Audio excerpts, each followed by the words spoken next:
خلیفہ ہارون الرشید عباسی خاندان کے 5ویں خلیفہ تھے۔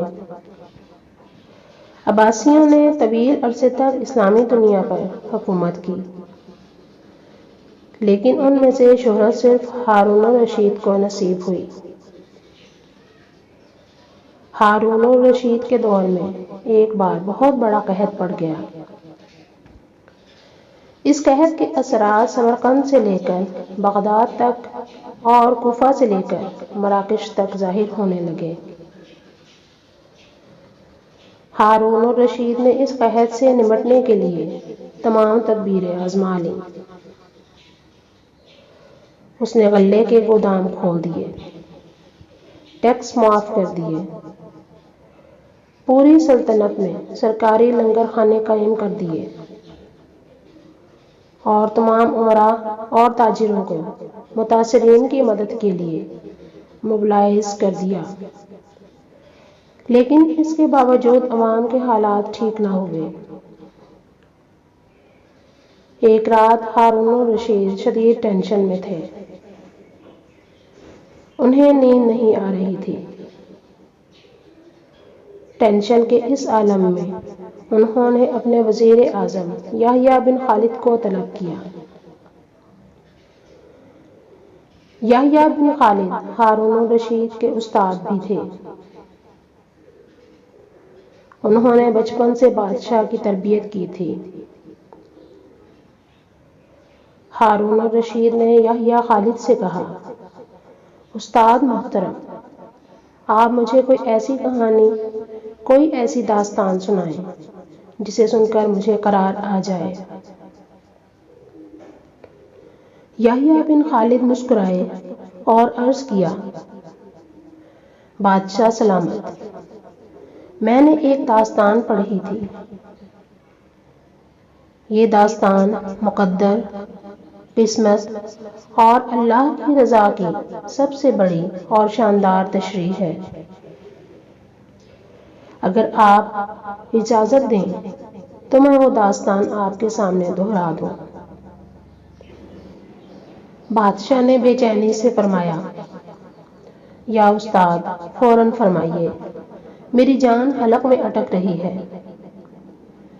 یحییٰ خالد نے عرض کیا، کسی جنگل میں ایک بندریا سفر کے لیے روانہ ہونے لگی۔ اس کا ایک بچہ تھا۔ وہ بچے کو ساتھ نہیں لے جا سکتی تھی۔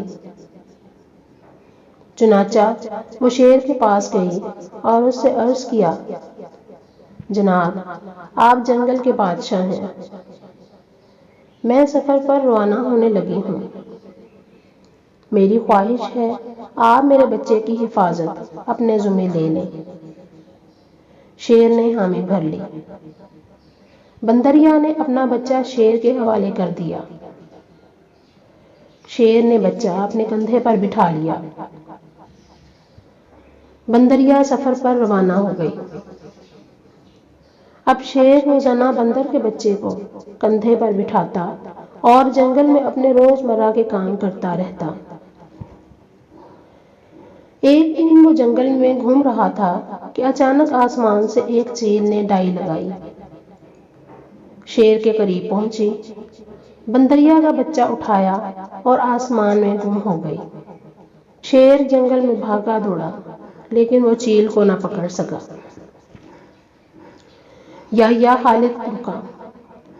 اس نے سانس لیا اور خلیفہ ہارون الرشید سے عرض کیا، بادشاہ سلامت، چند دن بعد بندریا واپس آئی اور شیر سے اپنے بچے کا مطالبہ کر دیا۔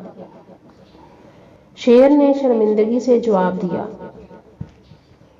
تمہارا بچہ تو چیل لے گئی ہے۔ بندریا کو غصہ آ گیا اور اس نے چلا کر کہا، تم کیسے بادشاہ ہو؟ تم ایک امانت کی حفاظت نہیں کر سکے۔ تم اس سارے جنگل کے نظام کیسے چلاؤ گے؟ شیر نے افسوس سے سر ہلایا اور بولا، میں زمین کا بادشاہ ہوں۔ اگر زمین سے کوئی آفت تمہارے بچے کی طرف بڑھتی تو میں اسے روک لیتا، لیکن یہ آفت آسمان سے اتری تھی اور آسمان کی آفتیں صرف اور صرف آسمان والا روک سکتا ہے۔ یہ کہانی سنانے کے بعد یحییٰ بن خالد نے ہارون الرشید سے عرض کیا، بادشاہ سلامت، قحط کی آفت بھی اگر زمین سے نکلی ہوتی تو آپ اسے روک لیتے۔ یہ آسمان کا عذاب ہے، اسے صرف اللہ تعالیٰ روک سکتا ہے، چنانچہ آپ اسے رکوانے کے لیے بادشاہ نہ بنے، فقیر بنے، یہ آفت رک جائے گی۔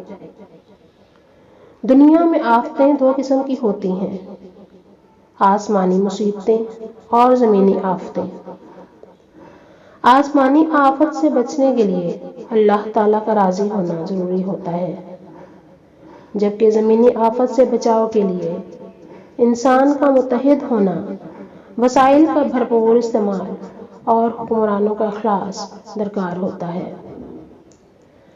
یحییٰ بن خالد نے ہارون الرشید کو کہا تھا، بادشاہ سلامت، آسمانی آفتیں اس وقت تک ختم نہیں ہوتی جب تک انسان اپنے رب کو راضی نہیں کر لیتا۔